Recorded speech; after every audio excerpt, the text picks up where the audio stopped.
sourdough starter day 2. So we're going to go ahead and feed our starter. You can see it does have a little bit of bubbling going on. If yours is not bubbly yet, that's okay. It'll get there. We're going to add about the same amount of flour and water that we did yesterday. We're not discarding today. We'll do that tomorrow for day 3. So make sure you have an extra jar ready for your discard. Now we're just going to mix in that flour and water.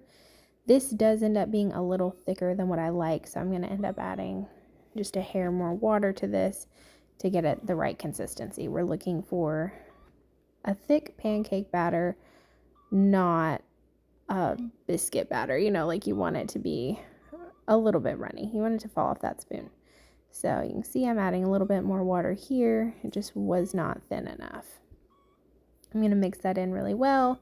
And once everything is incorporated and it gets to the consistency that I really like, then we are just going to put the lid on this and leave it on the counter until tomorrow.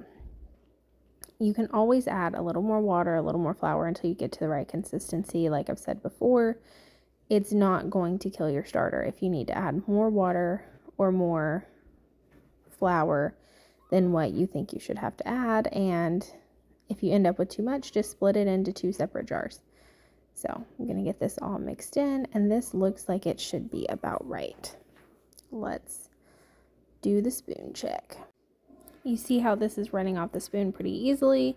That's going to be a really good consistency. Now, if you wanted to, you could add a little bit more water, but that was just fine. Now we're just going to put our lid on, our rubber band, and sit it on the counter for tomorrow. Be sure to come back tomorrow to check out day 3.